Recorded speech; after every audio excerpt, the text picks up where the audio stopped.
everyone, welcome back to Xylem. Welcome back to the world of English. I'm sorry, this is not that cliche video. നിങ്ങൾ thumb കണ്ടിട്ട് കയറി വന്ന ആൾക്കാരല്ലേ പോയട്രിയുടെ appreciation പഠിക്കാൻ വേണ്ടി നമ്മൾ സാധാരണ പഠിക്കുന്ന പോലെ ഒരു അപ്രീസിയേഷൻ തരും, എന്നിട്ട് അത് ഇങ്ങനെ വരഞ്ഞ് പഠിപ്പിക്കും, എന്നിട്ട് നിങ്ങളോട് പഠിക്കാൻ വേണ്ടി പറയും. I'm sorry, you are in the wrong place. ഇവിടെ നമ്മൾ അപ്രീസിയേഷൻ പഠിക്കാൻ പോകുന്നത് കുറച്ചുകൂടെ സിസ്റ്റമാറ്റിക് ആയിട്ടാണ്. സോ അതിന് റെഡി ആണെങ്കിൽ ഇപ്പൊ തന്നെ ഈ വീഡിയോക്ക് ലൈക്ക് ചെയ്ത് മാക്സിമം ആളുകളിലേക്ക് ഷെയർ ചെയ്യുക. മക്കളെ നിങ്ങൾ ആലോചിക്കുക, പോയട്രി എന്ന് പറഞ്ഞ പോം 3 സ്റ്റാൻസകളുള്ള ഒരു ഫ്രീ വേഴ്സ് ആണ്. എന്ന് പറഞ്ഞാൽ ഒന്നാമത്തെ സ്റ്റാൻസയിൽ 13 വരി, രണ്ടാമത്തെ സ്റ്റാൻസയിൽ 23 വരി, മൂന്നാമത്തെ സ്റ്റാൻസയിൽ 9 വരി. ഇങ്ങനെയാണല്ലോ ആ സ്റ്റാൻസ് അല്ലെങ്കിൽ പോം കിടക്കുന്നത്. സോ നിങ്ങൾ എപ്പോഴും ആലോചിക്കുക, ഈ പോം അല്ലെങ്കിൽ ഏത് പോത്തിന്റെ അപ്രീസിയേഷൻ എഴുതുന്ന സമയത്തും നിങ്ങൾക്ക് 4 കോമ്പോണന്റ് ആയിട്ടാണ് എഴുതേണ്ടത്. ഒന്നാമത്തെ പാരഗ്രാഫിൽ നിങ്ങൾ ഇൻട്രൊഡക്ഷൻ എഴുതുന്നു. അത് കോമൺ ഇൻട്രൊഡക്ഷൻ ആണ് കേട്ടോ. ഏത് സ്റ്റാൻസ് ചോദിച്ചു കഴിഞ്ഞാലും ഒറ്റ ഇൻട്രൊഡക്ഷൻ എഴുതിയാൽ മതി. അത് നേരത്തെ പഠിച്ചു വെച്ച് കഴിഞ്ഞാൽ പോം വരുന്നു, ഇൻട്രൊഡക്ഷൻ എഴുതി വെക്കുന്നു. പക്ഷെ അത് അറിഞ്ഞു പഠിക്കണം. രണ്ടാമത്തത്, നിങ്ങൾക്ക് തന്നിരിക്കുന്ന സ്റ്റാൻസയുടെ ലൈൻസ് എന്ത് ചെയ്യുക, എക്സ്പ്ലെയിൻ ചെയ്യാം. നോക്കൂ, ചിലപ്പോൾ നിങ്ങൾക്ക് പോയട്രിയുടെ ഒന്നാമത്തെ സ്റ്റാൻസ് തരാം, മുഴുവനും തരും. ചിലപ്പോൾ നിങ്ങൾക്ക് രണ്ടാമത്തെ സ്റ്റാൻസ് തരും, പക്ഷെ മുഴുവൻ തരില്ല. 23 വരിയൊന്നും ഒരുമിച്ച് തരാനുള്ള സാധ്യതയില്ല. തന്നാലും നമ്മൾ എഴുതും, പക്ഷെ സാധ്യതയില്ല. ഏതെങ്കിലും ഒരു പാർട്ട് തരും. സ്റ്റാൻസ 3 9 ലൈൻസ് മുഴുവനായിട്ട് തരും, തന്നിട്ടുണ്ട് ഇതിനു മുമ്പ്. അപ്പൊ തന്നിരിക്കുന്ന ലൈൻസ് എക്സ്പ്ലെയിൻ ചെയ്യുന്നു. അടുത്തത്, നിങ്ങൾക്ക് തന്നിരിക്കുന്ന സ്റ്റാൻസയിലെ ലൈൻസിലെ പോയറ്റിക് ഡിവൈസസ്, അലിട്രേഷൻ ഉണ്ടോ, പേഴ്സോണിഫിക്കേഷൻ ഉണ്ടോ, മെറ്റഫർ ഉണ്ടോ, വിഷ്വൽ ഇമേജസ് ഉണ്ടോ എന്നൊക്കെ നിങ്ങൾ എഴുതി വെക്കുന്നു മൂന്നാമത്തെ പാരഗ്രാഫിൽ. ആ മൂന്നാമത്തെ പാരഗ്രാഫിന്റെ കൂടെ നിങ്ങൾ ഒരു കൺക്ലൂഷൻ കൂടെ എഴുതുന്നു. എന്താ കൺക്ലൂഷൻ എന്ന് പറഞ്ഞാൽ നിങ്ങൾക്ക് ആ കവിതയെക്കുറിച്ചുള്ള അഭിപ്രായം. സോ ഇതാണല്ലോ കാര്യം. ആൻഡ് ഞാൻ നിങ്ങളോട് പറയുന്നു, പോയട്രിയിൽ ഏത് സ്റ്റാൻസ് ചോദിച്ചു കഴിഞ്ഞാലും നമ്മൾ ഈ ഓൾറെഡി പഠിച്ചു വെച്ച ഈ അപ്രിസിയേഷന്റെ ഇൻട്രൊഡക്ഷൻ എഴുതിയാൽ മതി. നമ്മളിത് ഓൾറെഡി ലൈവിലൊക്കെ പഠിച്ചതാണ്. ലൈവ് കണ്ടവർക്ക് അറിയാം എന്തായിരുന്നു അതിന്റെ അപ്രിസിയേഷൻ അല്ലെങ്കിൽ introduction. Poetry is a splendid poem written by the Chilean poet Pablo Neruda. This should be a first sentence. കാരണം ആര് എഴുതിയതാണ് എന്ന് നിങ്ങൾ പറയണം. ആരാണ് എഴുതിയത്? Written by the popular Chilean poet Pablo Neruda. രണ്ടാമത് നിങ്ങൾ പറയേണ്ടത് ഈ പോയത്തിന്റെ തീമാണ്. ഒന്നാമത് നിങ്ങൾ ആരെ കുറിച്ച് പറഞ്ഞു? നിങ്ങൾ പോയറ്റിനെ കുറിച്ച് പറഞ്ഞു. രണ്ടാമത് നിങ്ങൾ പറയേണ്ടത് തീമാണ്. The poem's theme is the joyful and exciting feeling that the poet experienced when he was embraced by poetic creativity അല്ലെങ്കിൽ poetic inspiration. എന്താണ്? പോയറ്റിനെ പോയറ്റിക് ഇൻസ്പിറേഷൻ, കവിത എഴുതാനുള്ള പ്രചോദനം എംബ്രേസ് ചെയ്തപ്പോൾ, ആലിംഗനം ചെയ്തപ്പോൾ പോയറ്റിനുണ്ടായ ജോയ്ഫുൾ, സന്തോഷകരമായ, എക്സൈറ്റിംഗ്, ആവേശം നിറഞ്ഞ ഫീലിങ്ങിനെ കുറിച്ചാണ് ഈ പോയത്തിന്റെ theme. The theme of the poem is the joyful and exciting feeling that the poet experienced when he was impressed by the poetic creativity. മൂന്നാമത്തെ കീവേഡ് നിങ്ങൾ എന്ത് പറയണം? ഈ പോം എഴുതിയത് ഒരു ഫ്രീ വേഴ്സ് സ്റ്റൈലിലാണ്. അതെങ്ങനെയാ പറയാം? The poem is composed in free verse style. Correction കിട്ടിയല്ലോ. ഇനി മൂന്നാമത് എഴുതി. അടുത്ത കാര്യം എന്താന്ന് വെച്ചാൽ ഈ പോത്തില് 3 സ്റ്റേജുകളിലായിട്ടാണ് കവിയുടെ എക്സ്പീരിയൻസിനെ നറേറ്റ് ചെയ്യുന്നത്. The experience of the poet can be arranged in 3 stages. So ഇങ്ങനെ കണക്ട് ചെയ്താൽ മതി. Poet, theme, free verse, 3 stages. ഏതൊക്കെയാണ് ആ 3 സ്റ്റേജസ്? ആ 3 സ്റ്റേജസ് ഇതൊക്കെയാണ്. ഒന്ന്, arrival of the poetry. Poetry കവിയിലേക്ക് വരുന്നു, in search of the poet. രണ്ടാമത്തേത് ഏതാണ്? Poet scribbling his first line. Poet തന്റെ ആദ്യത്തെ വരി കുത്തിക്കുറിച്ചിടുന്നു. മൂന്നാമത്തേത് ഏതാണ്? The period after he composed his first line. അദ്ദേഹം പാബ്ലോ നെരൂദ തന്റെ ആദ്യത്തെ വരി എഴുതിയതിനു ശേഷമുള്ള കാലഘട്ടം. ഇതങ്ങ് പഠിച്ചു വെച്ചോ. ഓക്കെ, സോ ഇതാണ് സ്റ്റാൻസ നമ്പർ 1. നമ്മൾ ഈ അപ്രിസിയേഷൻ പഠിക്കുന്ന സമയത്ത് ലൈൻ ഏതാണ് എന്നറിയാതെ നമ്മൾ ചുമ്മാ ബൈഹാർട്ട് ചെയ്ത് പോകാറുണ്ട്. അത് പലപ്പോഴും നമുക്ക് ബാക്ക്ഫയർ ചെയ്യുന്ന ഒരു പ്രൊസീജിയറാണ്, ഒരു പ്രോസസ്സാണ്. അപ്പം നമ്മൾ എന്ത് ചെയ്യാണ്? നമ്മൾ അറിഞ്ഞു പഠിക്കാൻ പോവാണ്. ഞാൻ സ്റ്റാൻസ നമ്പർ 1 ലൈൻസിന് നമ്പർ കൊടുക്കുകയാണ്. 1 2 3 4 5 6 ഇങ്ങനെ ഇവിടെ 13 വരെ കൊടുക്കുന്നു. ഓക്കെ, എന്നിട്ട് ഞാൻ ഓരോ ലൈൻസും നിങ്ങൾക്ക് എക്സ്പ്ലെയിൻ ചെയ്തു തരും. നിങ്ങൾ ചെയ്യേണ്ട കാര്യം, നിങ്ങളുടെ ടെക്സ്റ്റ് ബുക്ക് തുറന്നു വെക്കുക, എന്നിട്ട് ഞാൻ പറയുന്നത് കൃത്യമായിട്ട് കേൾക്കുക. ലൈൻസ് നോക്കണേ. ലൈൻ നമ്പർ 1 to 2 അല്ലെ, നമുക്കറിയാം എന്താ? It was a that age poetry arrived in search of me. എന്താണ് നിങ്ങൾ അതിന് കൊടുക്കാൻ പോകുന്ന explanation? The poem has an abrupt beginning. The poem has an abrupt beginning. പെട്ടെന്നുള്ളൊരു തുടക്കമാണ്. ആൻഡ് എന്ന് പറഞ്ഞ വേർഡിലാണ് തുടങ്ങുന്നത്. The poet states that. Poet പറയുന്നു, the poetry came in search of the poet. പോയറ്റിനെ തേടി വന്നതാണ്. rather than the poet went in search of the poetry. പോയട്രിയെ തേടി പോയതല്ല, അതിന് പകരം പോയറ്റിനെ തേടി വന്നതാണ്. അതിനുശേഷം ലൈൻ നമ്പർ 2 to 4. എന്താണ് ലൈൻ നമ്പർ 2 to 4 എന്ന് വായിച്ചേ? Yes, I don't know where it came from, from winter or river. The poet didn't have any clue about the origin of the poetry. Poetryയുടെ ഒറിജിനെ കുറിച്ച് പോയറ്റിന് യാതൊരുവിധ ഐഡിയ ഉണ്ടായിരുന്നില്ല. The poet is doubting whether it had arrived from winter or river. എന്നിട്ട് ബ്രാക്കറ്റിൽ എഴുതി കൊടുക്കണം എന്താ? Elements of nature. എന്താണ്? Elements of nature. അടുത്തത് ലൈൻ നമ്പർ 5 to 6 ടെക്സ്റ്റ് ബുക്കിൽ വരി വായിക്കണേ. നോക്കൂ എന്താണ് line number 5 to 6 explanation. The poet was sure that poetic inspiration didn't come in the form of words, voices or silence. ഏതായിരുന്നു വരി? No, they were not words nor silence, they were not words. അത് എഴുതാൻ വേണ്ടി പറ്റണം.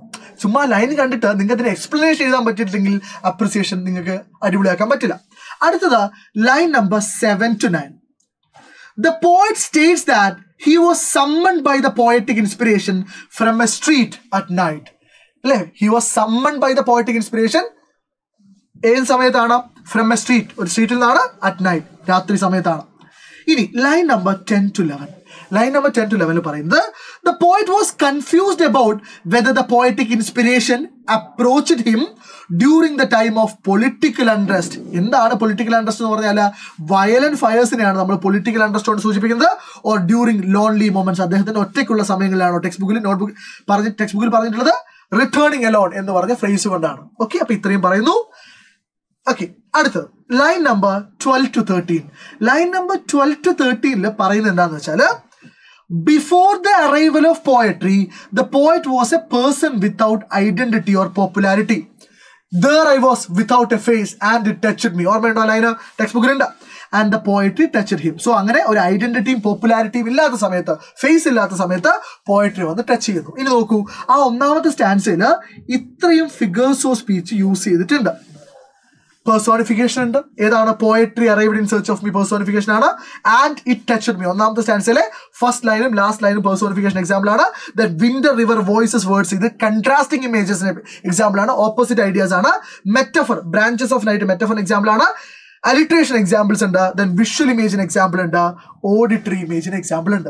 So ഇങ്ങനെ എഴുതുമ്പോഴത്തേക്ക് ഒന്നാമത്തെ stance അടിപൊളിയായി. ഇനി നോക്കൂ, രണ്ടാമത്തെ സ്റ്റാൻസിൽ 23 വരിയുണ്ട്. പക്ഷെ നിങ്ങൾ അതിന് 23 ഓരോ ലൈനായിട്ട് എന്ത് ചെയ്യണ്ട? എക്സ്പ്ലെയിൻ ചെയ്യണ്ട. അതിനും വഴിയുണ്ട്. നോക്കിക്കോ, രണ്ടാമത്തെ സ്റ്റാൻസിൽ ലൈൻ നമ്പർ 1 to 4 4 വരികൾ നമ്മൾ ഒന്ന് ശരിക്കും എടുക്കുവാണ്. When the poetry arrived it was an unexplainable experience for the poet. പോയട്രി വന്ന സമയത്ത് അത് പോയറ്റിന് അൺഎക്സ്പ്ലെയിൻ അല്ലെങ്കിൽ എക്സ്പ്ലെയിൻ ചെയ്യാൻ പറ്റാത്ത, വിവരിക്കാൻ പറ്റാത്ത ഒരു അനുഭവമായിരുന്നു. He became like A dump and blind person. അദ്ദേഹം ഒരു ഡംപ് ആൻഡ് ബ്ലൈൻഡ് പേഴ്സൺ ആയിട്ട് മാറുന്നുണ്ട്, അല്ലെങ്കിൽ അങ്ങനെ അയാൾക്ക് തോന്നുന്നുണ്ട്. ലൈൻ നമ്പർ 5 to 6 ഏതാ നോക്കണേ. And something started in my soul, fever of forgotten wings. അല്ലേ? Then the poet could feel, പിന്നീട് പോയറ്റിന് ഫീൽ ചെയ്യാൻ പറ്റി എന്താ? That something mysterious had started inside him. Mysterious ആയ എന്തോ ഒന്ന് അയാളുടെ ഉള്ളിൽ എന്ത് ചെയ്തിട്ടുണ്ട്? സ്റ്റാർട്ട് ചെയ്തിട്ടുണ്ട്. ഹി വാസ് കൺഫ്യൂസ്ഡ്, അദ്ദേഹം ആശയക്കുഴപ്പത്തിലാവുന്നുണ്ട്. Wondering whether it was his burning desires. അത് ഏത് വേർഡ് കൊണ്ടാണ് പോയത്തിൽ പറഞ്ഞിട്ടുള്ളത്? ഫീവർ. അത് അദ്ദേഹത്തിന്റെ ബേണിംഗ് ഡിസയർ ആണോ, അല്ലെങ്കിൽ അദ്ദേഹത്തിന്റെ തന്നെ ഹിഡൻ ഇമോഷൻസ് ടെക്സ്റ്റ് ബുക്കിൽ പറഞ്ഞിട്ടുള്ളത് ഫോർഗോട്ടൺ വിങ്സ് ആണോ എന്നാണ്. ഇങ്ങനെയാണ് അപ്രിസിയേഷനിൽ എഴുതുക. മനസ്സിലായി? ഈ എഴുത്ത് കാണിക്കുക എന്നുള്ളത് ഭയങ്കര ഇമ്പോർട്ടൻ്റ് ആണ്, വളരെ പ്രധാനപ്പെട്ടാണ്. അടുത്ത് നോക്കൂ. യെസ്, നോക്കിക്കോളെ, ഒറ്റ minute. Yes, line number 7 to 9. Line number 7 to 9.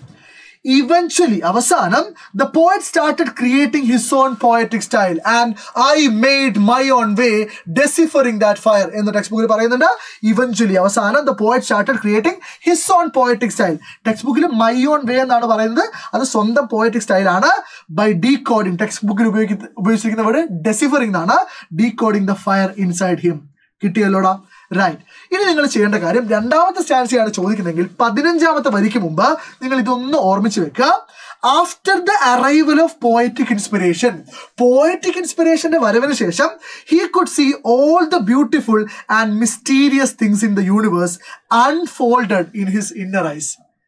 Poetic ഇൻസ്പിറേഷന്റെ വരവിന് ശേഷം ഈ ഭൂലോകത്തിലെ, ഈ പ്രപഞ്ചത്തിലെ സകലമാന മിസ്റ്റീരിയസ്, നിഗൂഢമായ, മനോഹരമായ, ബ്യൂട്ടിഫുൾ ആയിട്ടുള്ള കാര്യങ്ങളും അദ്ദേഹത്തിന്റെ ഇന്നർ ഐസിന് മുമ്പിൽ അൺഫോൾഡ് ചെയ്യുന്നത്, റിവീൽ ചെയ്യുന്നത് പോലെ അദ്ദേഹത്തിന് തോന്നുന്നു. ആൻഡ് കഴിഞ്ഞു രണ്ടാമത്തെ stanza, line number 15 to 17. The poet could see point എന്തൊക്കെ കാണാൻ പറ്റുന്നുണ്ട്? The heavens unfasten and open before him. അദ്ദേഹത്തിന്റെ മുമ്പിൽ ഹെവൻസ് ആകാശഗോളങ്ങൾ അൺലോക്ക് ചെയ്യപ്പെടുന്നു, അൺഫാസ്റ്റൻ ചെയ്യപ്പെടുന്നു, തുറക്കപ്പെടുന്നു. ആൻഡ് ലൈൻ നമ്പർ 18 to 19 മക്കളെ ടെക്സ്റ്റ് ബുക്ക് മുമ്പിൽ ഉണ്ടാവണേ, നാളെ പരീക്ഷയാണ്. ലൈൻ നമ്പർ 18 to 19, 18 to 20 ഓർമ്മയുണ്ടല്ലോ അല്ലെ? പ്ലാനറ്റ്സ്, പാൽപിറ്റേറ്റിംഗ് പ്ലാന്റേഷൻസ് അല്ലെ, arrows, fire, flower, the winding night and the universe എന്ന് പറയുന്നുണ്ട് അല്ലെ, ഷാഡോ പെർഫറേറ്റഡ് എന്ന് പറയുന്നുണ്ട്. Planets and palpitating plantations flash before him അല്ലെ, ഗ്രഹങ്ങളും പാൽപിറ്റേറ്റിംഗ് പ്ലാന്റേഷൻസ്, ത്രോബിങ് സ്പന്ദിക്കുന്ന പ്ലാന്റേഷൻസും അയാളുടെ മുന്നിൽ കൂടെ ഫ്ലാഷ് ചെയ്ത് പോകുന്നുണ്ട്. The shadow of ignorance was perforated. The shadow of ignorance. അവിടെ ഷാഡോ പെർഫറേറ്റഡ് എന്നാ പറയുന്നത്, ഒറ്റ വരിയാണ്. ഷാഡോ എന്ന് പറഞ്ഞാൽ നിഴലാണ്, നിഴൽ ഇഗ്നോറൻസിന് സിമ്പിൾ ആണ്, അറിവില്ലായ്മയുടെ സിമ്പിൾ ആണ്. അത് പെർഫറേറ്റ് ചെയ്യപ്പെടുന്നു, അത് തുളയ്ക്കപ്പെടുന്നു എന്ന് പറയുന്നുണ്ട്. എന്നിട്ടോ ദ ലൈറ്റ് ഓഫ് വിസ്ഡം അറൈവഡ്, വിസ്ഡത്തിന്റെ അറിവിന്റെ പ്രകാശം വരുന്നു, നമ്മുടെ കയ്യിൽ നിന്നിട്ടാണ്. Okay, line number 21 to 23. An array of disconnected images such as, an array of എന്ന് വെച്ചാൽ ഗ്രൂപ്പ് ഓഫ് എന്നാണ്, ഒരു കൂട്ടം ഡിസ്കണക്റ്റഡ് പരസ്പര ബന്ധമില്ലാത്ത ഇമേജസ്, സച്ച് ആസ് ഏതുപോലത്തെ ഇമേജസ്, ആരോസും ഫയറും ഫ്ലവേഴ്സും ഒക്കെ അല്ലെങ്കിൽ വൈൻഡിങ് നൈറ്റും ഒക്കെ ഇയാളുടെ മുമ്പിൽ കൂടെ എന്ത് ചെയ്യുന്നുണ്ട്? ഫ്ലാഷ് ചെയ്യുന്നുണ്ട്, മിന്നി മറയുന്നുണ്ട്. ആൻഡ് അതിനുശേഷം സ്റ്റാൻസ നമ്പർ 2 പോയറ്റിക് ഡിവൈസസ് കൃത്യമായി പഠിച്ചു വെക്കുക. കൺട്രാസ്റ്റിംഗ് ഇമേജസ് ഉണ്ട്, പ്യുവർ നോൺസെൻസും പ്യുവർ വിസ്ഡവും. അലിട്രേഷൻ ഒരുപാടുണ്ട്, ഒന്നിലധികം ഉണ്ട്, നോട്ട് ചെയ്ത് വെക്കുക.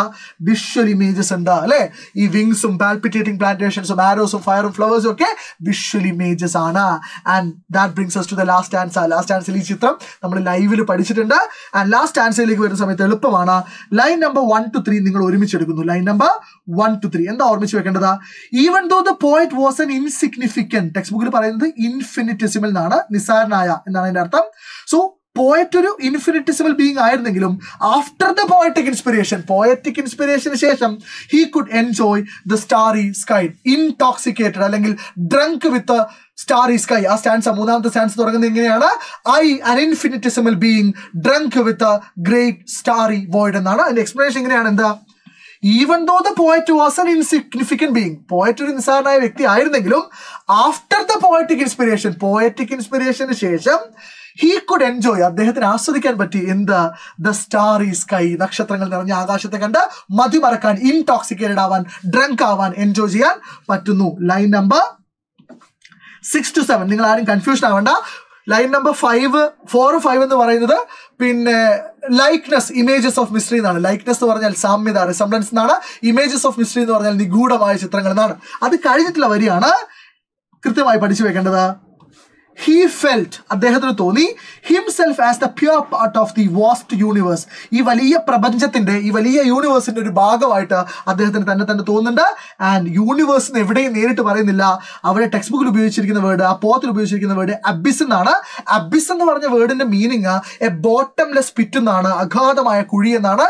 സോ അബിസ് ഇവിടെ സിഗ്നിഫൈ ചെയ്യുന്നത് യൂണിവേഴ്സിനെയാണ്, പ്രപഞ്ചത്തെയാണ്.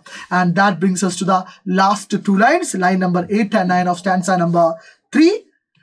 After he was inspired by poetic creativity, ഇങ്ങനെയാണ് എഴുതേണ്ടത്. എങ്ങനെയാണ്? I could wheel with the stars and my heart broke loose in the wind എന്ന് പറയുന്നുണ്ട്. കൃത്യമായി എനിക്ക് ഓർമ്മയില്ല. Yes, I wheeled with the stars, my heart broke loose on the wind. അതെങ്ങനെയാണ് നിങ്ങൾ എക്സ്പ്ലെയിൻ ചെയ്യുക? After he was inspired by poetic creativity, അദ്ദേഹത്തെ poetic creativity inspire ചെയ്തപ്പോൾ the poet could travel with, പോയറ്റിനെ സഞ്ചരിക്കാൻ പറ്റി ആരുടെ കൂടെ? നക്ഷത്രങ്ങളുടെ കൂടെ. വീൽഡ് എന്ന് പറഞ്ഞാൽ ട്രാവൽഡ് എന്നാണ്. And his heart broke loose on the wind, അദ്ദേഹത്തിന്റെ ഹൃദയം കാറ്റില് പൊട്ടി അല്ലെ, ബ്രോക്ക് ലൂസ്, പൊട്ടി പറന്നുപോയി എന്ന് പറയുന്നുണ്ട്. ആൻഡ് ഇനി ഓർമ്മിച്ച് വെക്കുക, ഇതൊരു എക്സ്ട്രാ സെന്റൻസ് ആണ്. He became a poet of endless creativity and boundless imagination. Can an ordinary man travel with the stars? No, an ordinary man can't do that. So അങ്ങേയറ്റം ഇമാജിനേഷൻ ഉള്ള, ബൗണ്ട്ലെസ് ഇമാജിനേഷൻ ഉള്ള, endless creativity ഉള്ള ഒരു പോയറ്റിന് മാത്രമേ എന്ത് ചെയ്യാൻ പറ്റുള്ളൂ?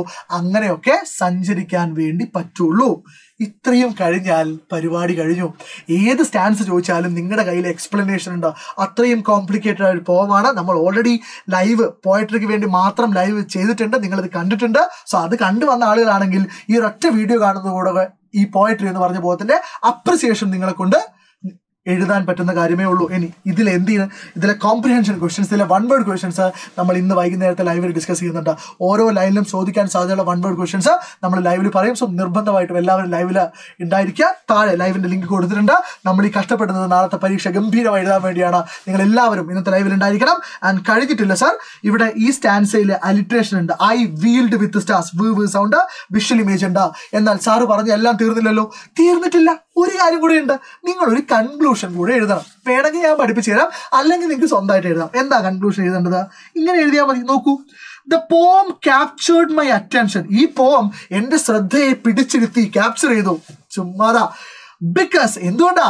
Of the brilliant language and imagery it used. ഇതിൽ ഉപയോഗിച്ചിരിക്കുന്ന ഗംഭീരമായ ലാംഗ്വേജും ഗംഭീരമായ ഇമേജറീസും ഒക്കെ കൊണ്ട് ഈ കവിത എന്നെ പിടിച്ചിരുത്തി എന്ന് പറയുന്നു.